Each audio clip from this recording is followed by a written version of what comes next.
علم وتعليم وتذكر وتذكير ونفع والانتفاع والإفادة والاستفادة والحث على المستقيم بكتاب الله وسنة رسوله والدعاء إلى الهدى ودلالة على الخير ابتغاء وجه الله ومرضاته وقربه وثوابه. آمين.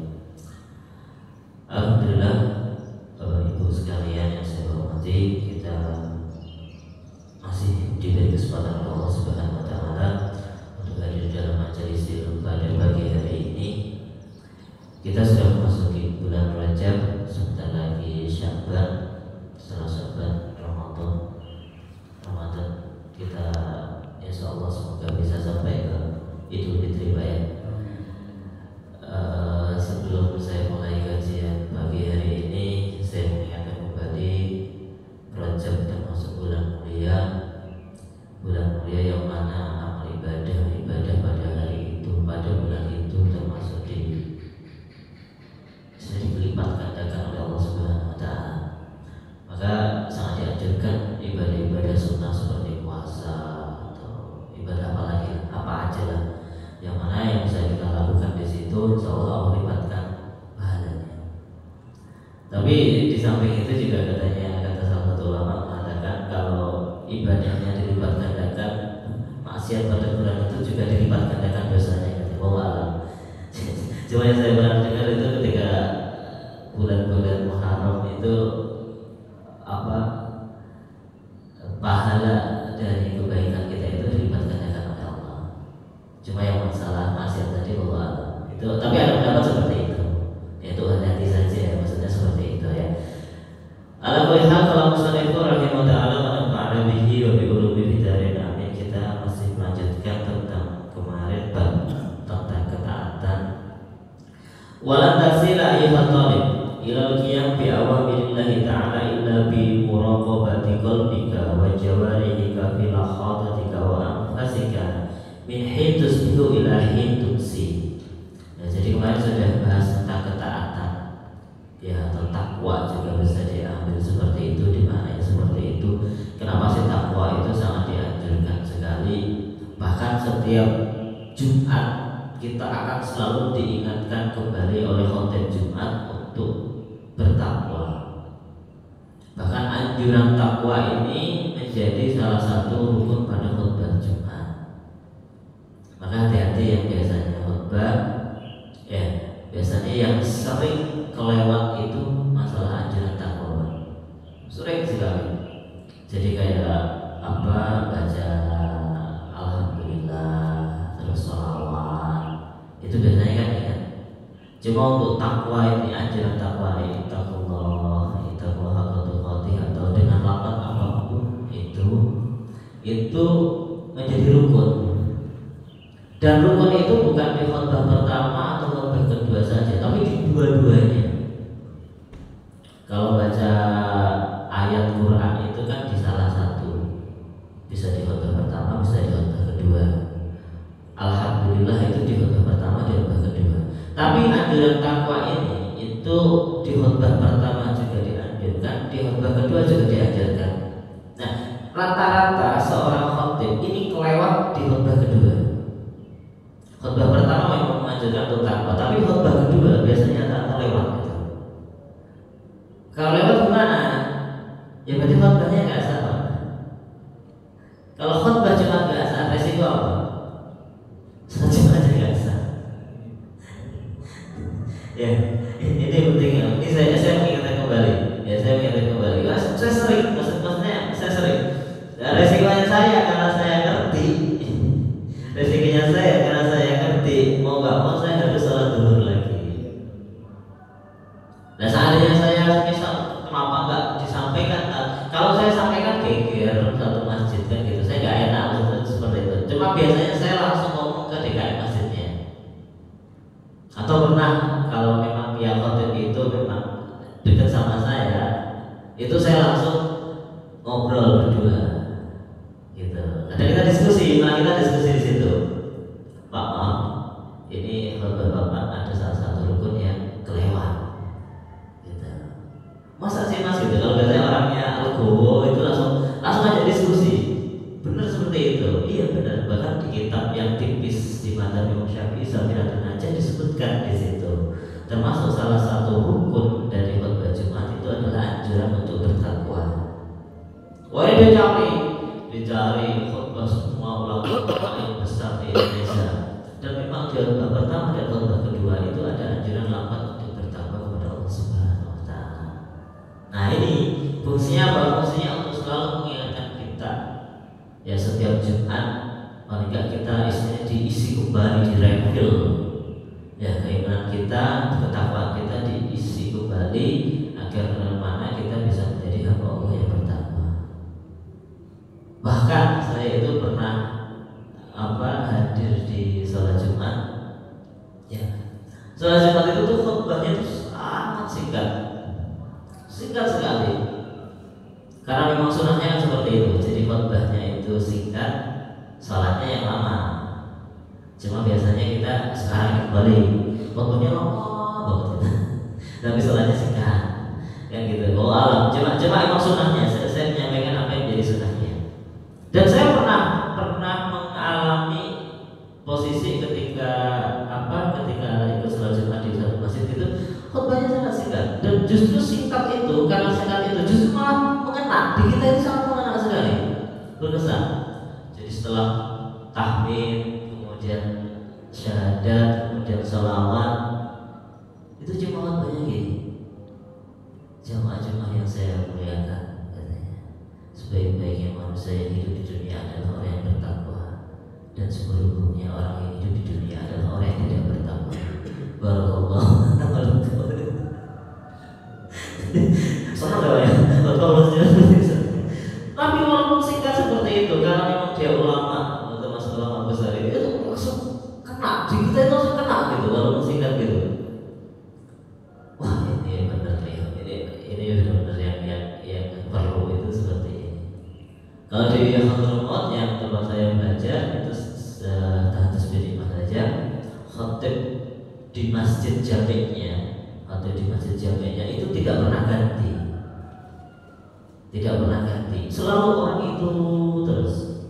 Ketika beliau meninggal, mesti ada yang meneruskan, dan sama orang itu terus. Dan khutbahnya juga sama, khutbahnya itu saja. Maksudnya itu saja tuh di bulan Rajab pertama khutbahnya apa, bulan Rajab kedua khutbahnya apa, khutbahnya sama. Tapi yang luar biasa adalah diri dari pembawaan si khutib. Ya, si khutib ini dia tuh tahu bukan hanya rukun dalam khutbah, tapi semua sunnah seorang khatib Jumat itu tidak ada satupun yang ditinggalkan. Mulai ketika masuk masjid, kakinya kanan dulu yang dilangkahkan, dan kemudian kan kebetulan kan mimbarnya kan di atas tinggi gitu. Ketika naik ke atas itu selalu dengan kaki kanan. Ketika setiap naik kaki kanan, bajunya semuanya putih. Bahkan sandalnya itu warnanya putih. Sandal kita kan nggak perhatian kayak sandal ya, biasa aja lah kayak gitu. Dan di sana memang di masjid itu kalau kita berpakaian Jumat itu tidak pakai putih, itu kita akan kelihatan sendiri. Kalau semuanya putih, kemudian siwak, kemudian imamah, dan semua sunnah itu dilakukan oleh si khotib ini. Makanya beliau ini adalah khotib yang selalu jadi khotib, bisa bilang seumur hidup jatahnya jadi khotib di situ. Cuma karena kita mungkin pengen wawasan yang baru dari khotib-khotib yang lain, mungkin di sini istilahnya diselang-seling gitu, ya nggak apa-apa. Memang boleh gitu, nggak wajib harus satu khotib itu, nggak wajib hukumnya. Ya itu ya masalah takwa. Maka dalam setiap Jumat kita selalu diingatkan kembali untuk bertakwa. Kenapa? Karena pada dasarnya kita mungkin ingat gitu ketika ada kajian atau ada apa, kita ingat ya ini seperti ini. Cuma makin lama makin tinggi, sudah tar dulu. Kemudian diisi lagi gitu loh ya. Biar diingatkan. Sebagaimana keimanan. Ya ini yang selalu jadi perdebatan ulama-ulama tauhid. Ulama-ulama ahli kalam itu mendebatkan apakah keimanan seorang itu bisa bertambah dan berkurang. Orang kalau iman kan udah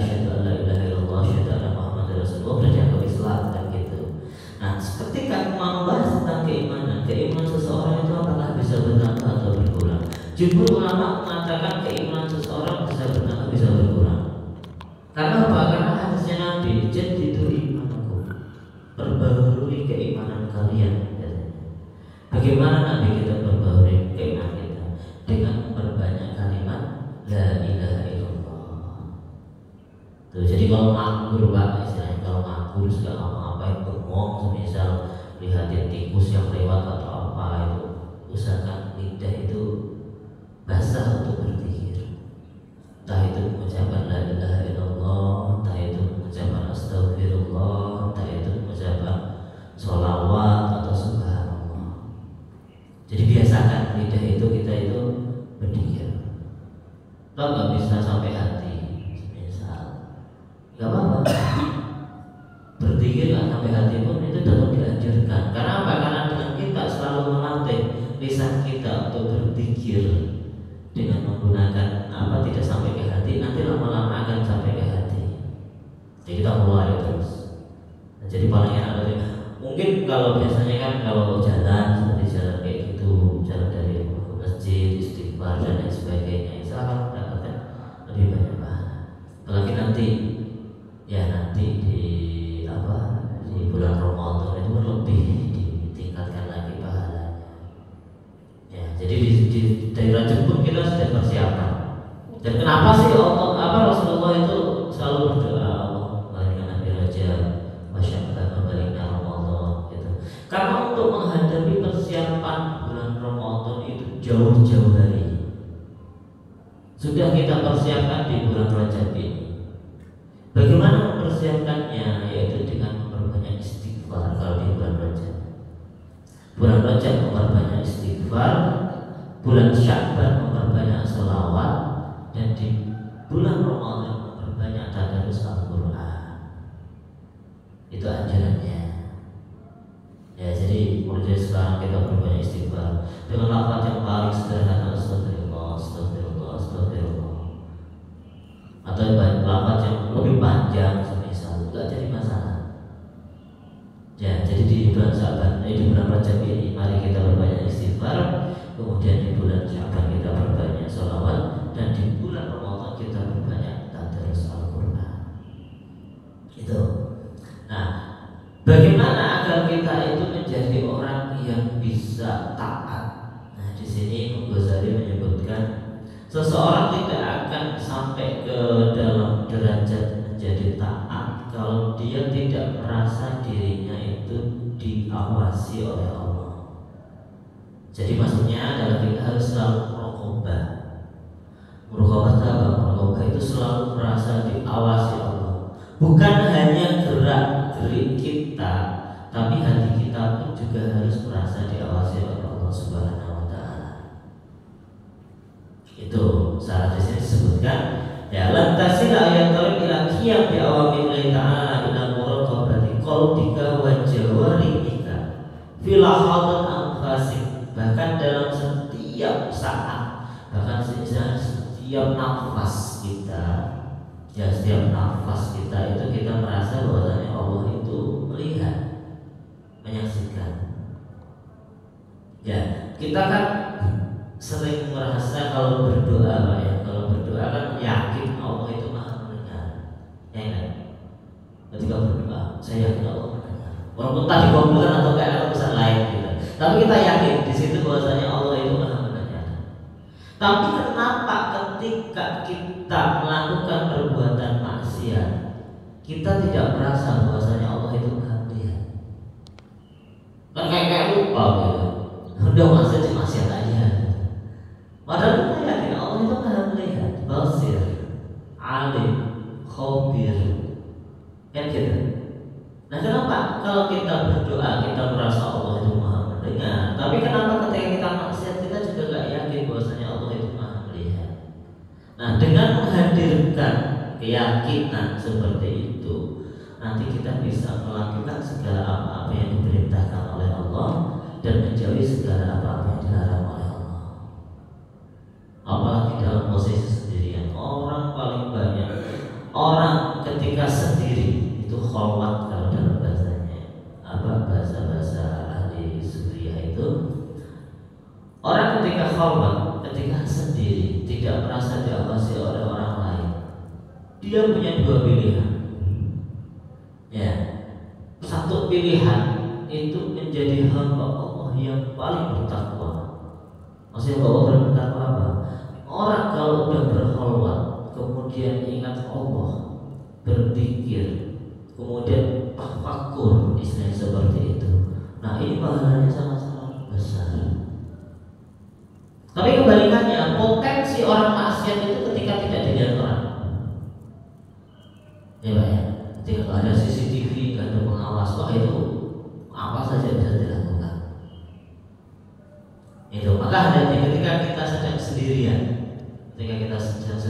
entah itu di masjid atau di mana, itu usahakan ya kita mau menjadi orang yang paling baik atau kita mau menjadi orang yang buruk di situ. Nah, ketika kita merasa bahwasanya Allah menyaksikan, melihat segala amal ibadah kita, bahkan setiap hembusan nafas, yakin setiap hembusan nafas itu adalah harga yang paling mahal yang Allah berikan. Kenapa? Karena setiap hembusan yang kita nafaskan, kita keluarkan, kemudian kita tarik kembali, kita keluarkan. Kita nggak bisa menarik nafas kita yang sudah kita keluarkan tadi. Ibaratnya satu detik yang sudah kelewat itu nggak bisa berputar kembali, istilahnya kayak gitu. Satu detik loh Pak, apalagi 1 menit atau 1 jam itu nggak bisa. Maka dengan setiap waktu itu kita latih diri kita sendiri untuk apa? Untuk selalu bertakwa kepada Allah Subhanahu Wa Taala. Ya, fa'lam anna Allah Taala mutayyan ala dhamiri. Maka di sini ditegaskan lagi. Kamu harus mengetahui Allah itu bukan hanya tahu semua apa yang kamu lakukan, apa yang kamu niatkan dalam hati pun Allah itu ngerti. Wah kayaknya istilahnya mungkin nolong orang semisal, ternyata ada maksudnya yang lain. Apalagi sekarang di zaman-zaman pilihan seperti ini, kita kan akan ditemui oleh orang-orang yang baik, yang kayaknya baik tidak baik. Ya, dulu itu gak pernah ramah, sekarang kok ramah, ternyata dia mau jadi anggota legislatif dan lain sebagainya seperti itu. Nah ini jika kita pintar-pintarnya kita ini bagaimana? Nah sudahlah itu khusus kalau kata guru saya dalam konteks kita seperti ini ya kita memasukkan istilah itu khusus, memasukkan kebahagiaan kepada orang lain. Ya sudah kita ikutnya nantilah amalnya, walaupun mungkin kita nggak sependapat dengan dia. Misalnya, yang penting nggak menyakiti gitu Pak. Misalnya ada orang datang gitu kan, Pak minta tolong, ya kita doakan, ya kita doakan. Itu yang selalu dilakukan guru saya. Guru saya itu termasuk ulama itu sering gitu. Jadi kalau zaman-zaman seperti ini banyak didatangi oleh saya. Ketika saya datang ke tempat dia minta didoakan keberkahan atau mungkin semoga jadi dan lain sebagainya. Biasanya kalau semoga jadi enggak sih, kita coba keberkahan dulu gitu. Itu sama sebenarnya tetap didoakan, kemudian dikasih kayak sultan itu ya diterima. Walaupun nanti ketika ngaji gitu disobek-sobek ini tuh apa katanya.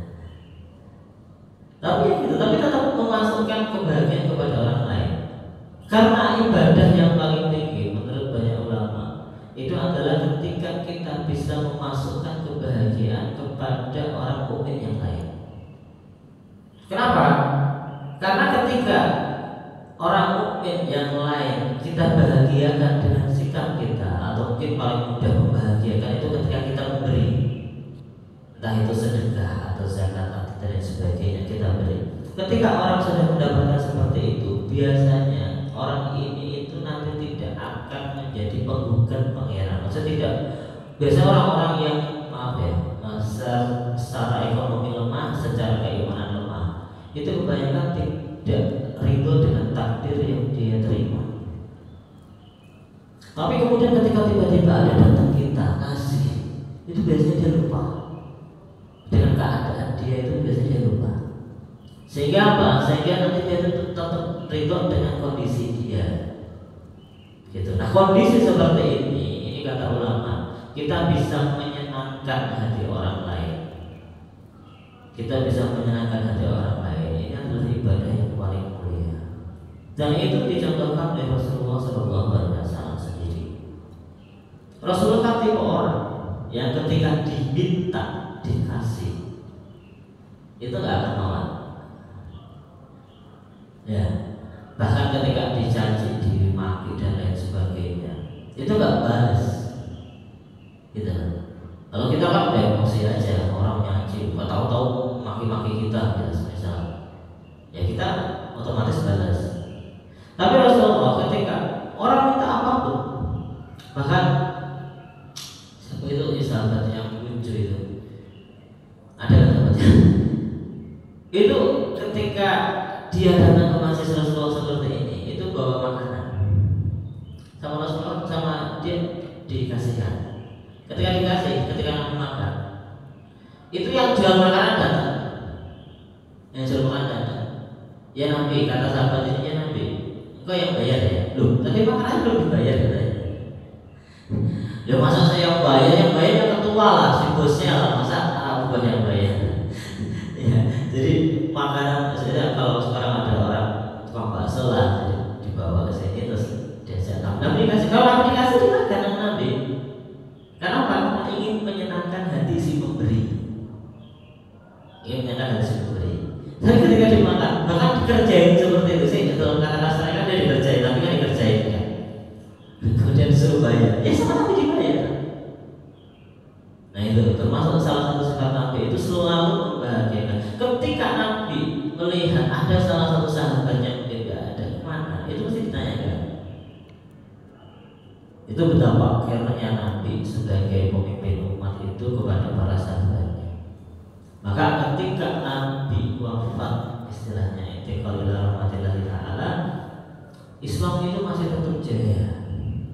Bahkan semakin luas, semakin terkenal. Dari yang awalnya negara daerah yang tidak dipedulikan oleh Persia dan Romawi, Jazirah Arab kan ada di tengah-tengah ya, antara kerajaan pada zaman itu Romawi dan kerajaan Persia. Tapi ketika ada Islam datang, Nabi berdakwah, dakwah 20 tahun di Mekah gak ada yang menyambut. Bisa dibilang cuma dapat beberapa orang yang mau ikut. Kemudian sampai diperintahkan hijrah ke Madinah dengan membangun Madinah 20 tahun lebih. Akhirnya bisa menguasai seluruh Jazirah Arab. Ketika Nabi wafat dilanjutkan Abu Bakar, kemudian Umar, Utsman, Ali, dan keimanan itu tetap ada. Nah ini hasil didikan Nabi yang tidak hanya sifatnya menceramai orang Pak, tapi dilakukan oleh Nabi. Jadi orang itu bukan hanya dengan ceramah, tapi juga melihat bagaimana akhlak Nabi, mulai dari bangun tidur sampai tidur lagi. Lalu sahabat bisa tahu dengan apa yang dilakukan Nabi. Ya kalau ketika dalam rumahnya kan ada riwayat dari Sayyidah Aisyah, atau dari khatibnya Anas bin Malik atau Abdullah bin Mas'ud. Dan bahkan di masjid itu ada, di masjid Nabawi itu ada golongan yang disebut Ahlus Suffah. Ahlus Suffah ini adalah satu golongan yang dia itu gak punya keluarga, gak punya harta. Istilahnya tinggalnya di masjid. Jadi masjidnya Nabi itu ada satu ruangan itu golongan Suffah. Termasuk golongan Suffah adalah Abu Hurairah yang paling banyak meriwayatkan hadis Nabi. Kenapa Abu Hurairah bisa meriwayatkan hadis paling banyak? Padahal masa Islamnya termasuk bukan awal, bukan ketika awal Nabi hijrah, tapi hanya menemani Nabi beberapa tahun. Karena setelah Abu Hurairah itu masuk masjid, Abu Hurairah selalu bersama dengan Nabi. Ya, maka ketika itu banyak sekali hadis yang diriwayatkan oleh Abu Hurairah. Walaupun namanya dikecam sama para sahabat, kamu jangan terlalu banyak meriwayatkan hadis. Karena pada zaman awal ditakutkan hadis itu akan iltibas dengan Quran. Karena Al-Quran belum dimusnahkan, Pak, masih ditulis di pelepah kurma atau di mana. Belum jadi satu kayak sekarang ini kan. Karena kalau nanti semisal Quran ditulis di pelepah, kemudian hadis juga banyak diriwayatkan, nanti akan iltibas, akan nyampur. Maka Abu Hurairah pada zaman Sayyidina Umar itu Tapi Abu Hurairah dengar dengan hadis Nabi kalau tidak menyampaikan nanti dia yang berdosa, gitu. Istilahnya seperti itu. Maka ketika zaman Umar mulai ada istilahnya apa? Dibentuk tim untuk mengumpulkan Al-Quran. Nah, ijtihad antara satu khalifah dengan khalifah yang lain itu diperbolehkan, walaupun Nabi tidak melakukan. Contohnya, pada zaman Abu Bakar, sahabat-sahabat yang ikut perang Badar itu dibiarkan sama Abu Bakar. Maksudnya apa? Maksudnya tidak diangkat jadi gubernur atau tidak dikasih jabatan-jabatan tunggal. Ketika ditanya oleh Abu Bakar, ketika pada zaman Umar, kebalikannya, para orang-orang yang ikut pada perang Badar itu malah justru ditempatkan di posisi-posisi strategis dan digaji. Dan digaji. Nah, sahabat ini kan kayak ketika dua pemerintahan yang berganti, kan kebijakannya kan berganti, Pak ya. Nah, ini sama ketika Sayyidina Umar dan Abu Bakar berganti jadi khalifah dulu, Abu Bakar dan Utsman. Ini banyak kebijakan-kebijakan baru. Sahabat janggal. Ya Umar, akhirnya nanya ke Umar, pada zaman Abu Bakar, ini Pak Abu Bakar itu dibiarkan. Maksudnya udah biarin gitu loh. Nggak ikut-ikutan bagian dunia itu enggak gitu. Tapi kenapa sekarang zaman kau malah justru kamu kasih gaji, kamu tempatkan di posisi-posisi strategis ini? Alasannya apa? Dulu pada zaman Abu Bakar alasannya bahwasanya orang-orang yang ikut perang Badar itu kan sama Allah udah dijamin surga. Sudah berasa tertinggi itu surga, gak usah dicampuri dengan dunia, istilahnya alasannya. Tapi ketika zaman Umar dibalik, bahwasanya yang menjadi pejabat-pejabat itu adalah para ahli Badar. Sayyidina Umar diprotes, kenapa? Gitu. Apakah kau ingin memasukkan orang-orang ahli Badar itu cinta dunia? Jawabannya Umar, ya. Saya tidak mungkin, istilahnya, saya tidak mungkin menyamakan antara man qatala Rasulullah sama man qatala Rasulullah. Saya nggak mungkin menyamakan orang yang dari awal ikut berperang sama Rasulullah dengan orang yang hari-harinya itu memerangi Rasulullah sampai Fatul Mekah baru Islam. Kan gitu. Kenapa? Karena Islam itu baru bebas banyak itu ketika terjadi Fatul Mekah. Ya, ketika Fatul Mekah itu istilahnya kalau perang itu ujung depan sama ujung belakang itu nggak kelihatan pasukannya. Sampai seperti itu. Nah, tapi sama Sayyidina Umar, orang-orang yang ikut Ahlul Badar ini dikasih jabatan-jabatan strategis. Karena bagaimanapun namanya seseorang yang soleh, ya, seseorang yang soleh, khusyuk, istilahnya selalu taat. Kalau secara ekonomi, secara bukan masalah cinta dunia, secara ekonomi dia ini tidak disokong, maka dia bisa saja nggak jadi soleh. Kalau keimanannya tidak kuat, ya orang udahlah kayak orang-orang pesantren seperti itu bisa saja ketika ekonomi dia lemah, ya dia tuh malah justru bisa sering melupakan apa yang dia pelajari ketika di pesantren itu sangat banyak sekali. Nah, maka ekonomi juga penting. Berarti cinta dunia tak enggak. Ketika harta itu enggak sampai ke hati itu bukan disebut dengan cinta dunia. Sebagaimana yang saya contohkan kemarin, ya Imam Syafi'i itu dari kecil beliau adalah orang yang yatim, gak punya harta, ya kemudian alim disuruh belajar ke Madinah ke Imam Malik, ya ketika sampai ke tempatnya Imam Malik kan kaget. Kenapa kaget? Karena Imam Malik itu orang yang kaya, ya apanya ini? Karpet di Imam Malik ketika diinjak itu tuh nggak kelihatan saking tebelnya. Akhirnya awalnya Imam Syafi'i janggal, kalau saya punya guru kaya,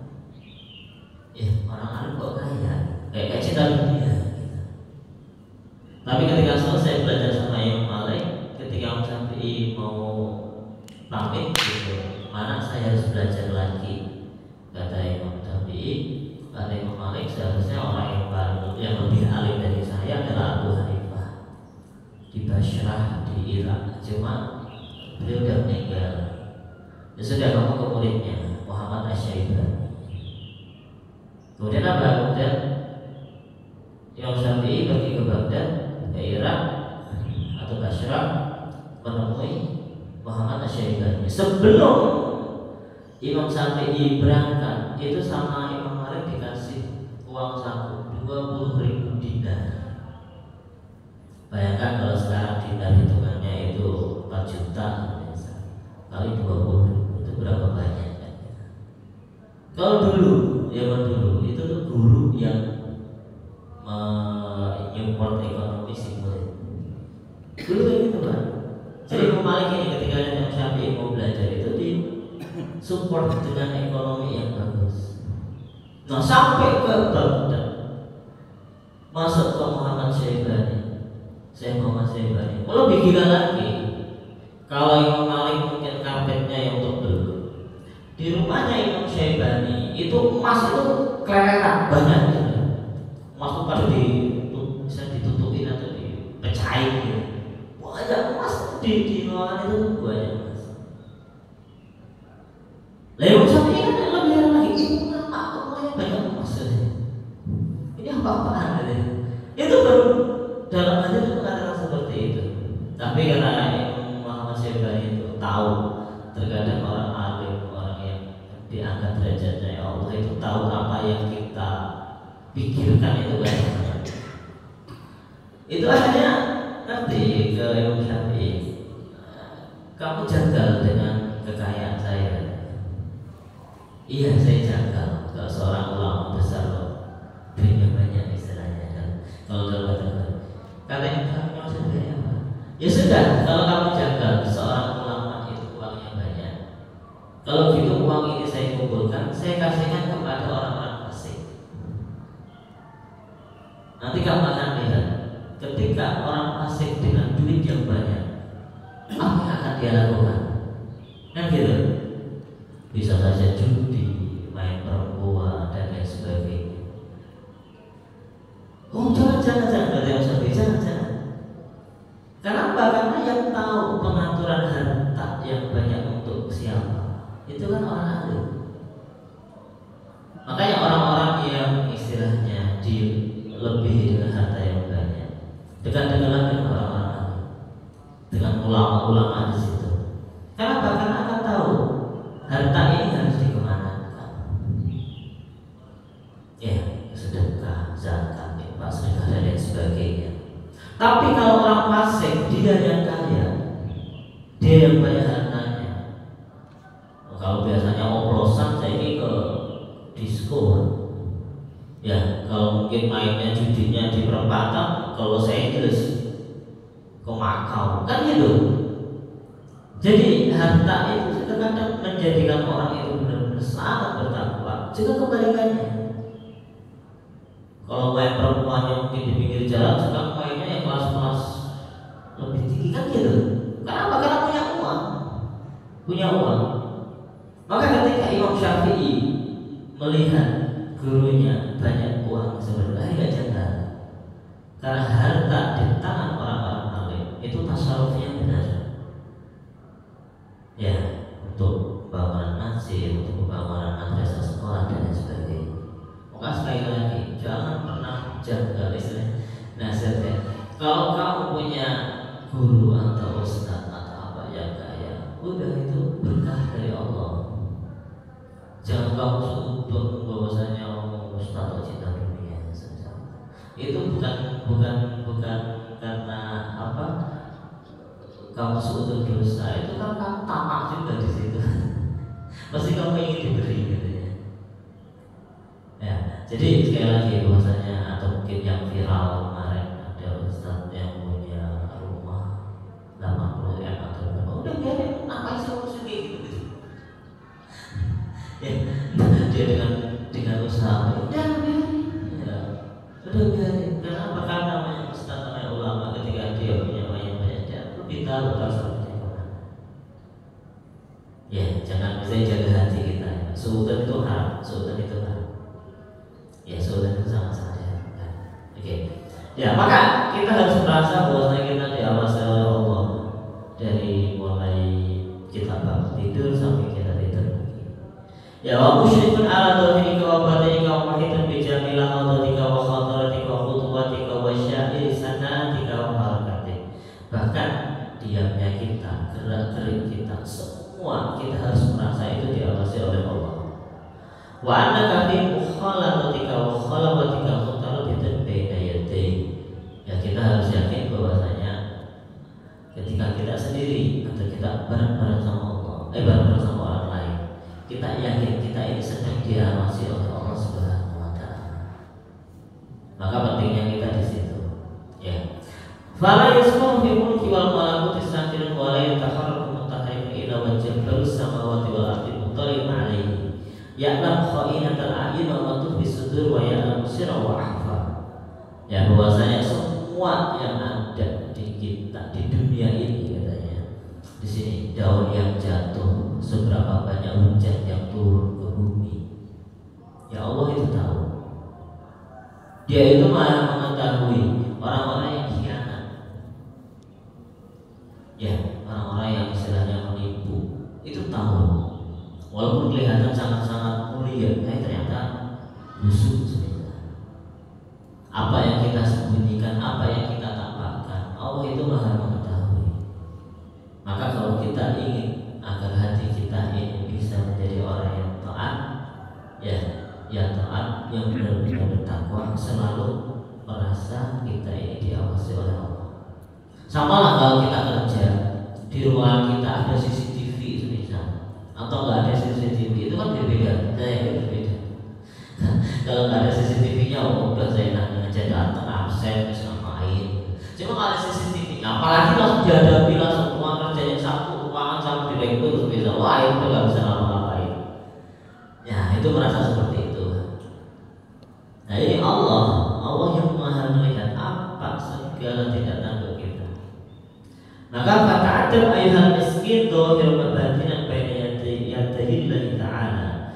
Maka hendaknya kita ini taat, bersopan santun. Kita itu ada di hadapan Allah. Ya kita itu ada di hadapan Allah. Maka kalau kemarin saya bilang ya kalau orang-orang yang ma'rifat, orang-orang yang hakikat itu istilahnya ahlul khair, orang yang udah baik, itu meludah ke kanan aja itu bagi dia itu dosa. Begitu juga katanya, ketika telanjang mandi telanjang itu bagi dia juga dosa. Jadi mandi itu pakai rangkopan, anjurannya seperti itu. Cuma kita kan malah kamar mandinya tertutup aja. Karena alasannya apa? Alasannya kalau kita nggak bukan malu sama kita merasa kita jauh sampai derajat seperti itu, merasa diawasi oleh Allah Subhanahu Wa Taala sampai derajat ketika mandi itu pun nggak berani, telanjang berat itu nggak berani. Itu maka dari segi awam kalau kita nggak bisa ya nggak jadi masalah, nggak wajib. Ya mandi dalam keadaan tidak telanjang itu nggak wajib, cuma sangat diajarkan. Gitu. Maka sini fata adab, ya fata adab. Kita harus punya adab. Ya. Ta'addub al-abdi ad-dalil al-mudhib fi hadratil malik al-jabbar al-qahar. Sebagaimana adab kita semisal menjadi orang bawahan di depan orang yang berkuasa, raja atau istilahnya, atau mungkin kita rakyat jelata di hadapan presiden lah. Mungkin kita kalau ada presiden datang, kita sama-sama sopan sekali ya. Kan nggak mungkin presiden datang kita maki-maki itu nggak mungkin. Kecuali kalau kita sangat benci sekali, mungkin kayak orang-orang Arab dulu kalau benci sama presidennya sampai ditembak mati kan gitu. Tapi kita nggak sampai seperti itu.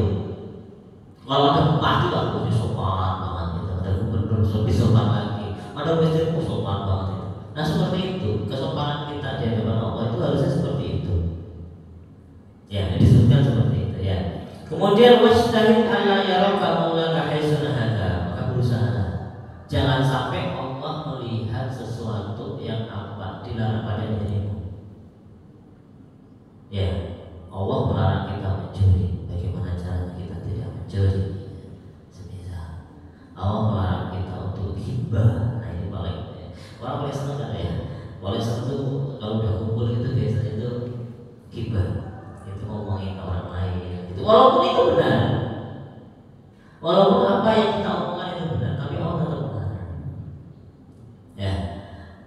Wala yakidaka haitsu amarka wa lam taqdir ala dzalika ala bi an tuwazzi'a awqatak wa turattib awratak min subahika ila masaika fasqi ila ma yuqa ilaika min awamillahi ta'ala alaika min hina tastayqid min manamika ila waqti rujuika al-badja'i. Maka berusaha, kamu gak akan sanggup untuk merasa diawasi oleh Allah kecuali kamu mengatur apa? Mengatur waktu kita, kebiasaan kita untuk selalu apa? Untuk selalu melakukan perbuatan-perbuatan baik. Kayak ketika bangun tidur kita berdoa, nanti kita bahas di belakang. Dari mulai bangun tidur sampai kita kembali tidur lagi, itu diusahakan apa? Diusahakan kita punya kebiasaan-kebiasaan baik di situ. Entah itu baca apa? Punya istilahnya Allah, wirid. Ya, wiridnya apa? Ketika habis sholat baca wirid apa? Setelah sholat apa? Setelah mau masuk rumah apa? Gitu. Bagaimana caranya? Nah itu nanti kita bahas di pembahasan salahnya.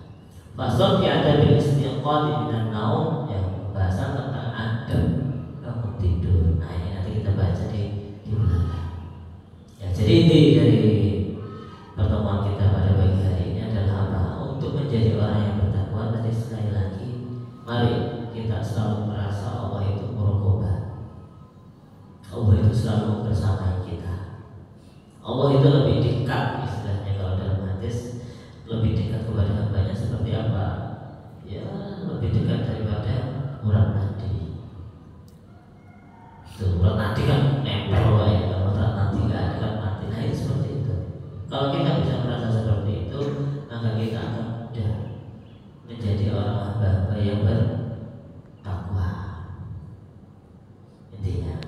Nah, demikian yang bisa saya sampaikan pada pagi hari ini. Semoga apa yang sudah kita sampaikan di sini menjadi ilmu yang hujjatun lana wa hujjatun alaina. Nah, ilmu yang bisa kita usahakan, kita praktekkan, kemudian kita sampaikan ilmu kepada saudara keluarga kita, dan ketika nanti di akhirat ilmu itu menjadi penolong kita, bukan menjadi ilmu yang menuntut kita agar kita dimasukkan neraka. Nah itu bedanya hujjatun lana, bukanlah hujjatun alaina. Dan dalam bahasa Arab itu beda huruf, itu beda makna. Kayak utuli, yang berdoa, doakan saya gitu. Kalau dalam bahasa Arab itu utuli. Cuma kalau utu alaiya, kalau utul ini mendoakan kebaikan, tapi kalau utu alaiya itu mendoakan keburukan. Pakainya lam dan pakainya ala. Begitu tadi hujjah lana dan hujjah alaina. Kalau hujjah lana itu menolong bagi kita, tapi kalau hujjah alaina ini yang untuk kita.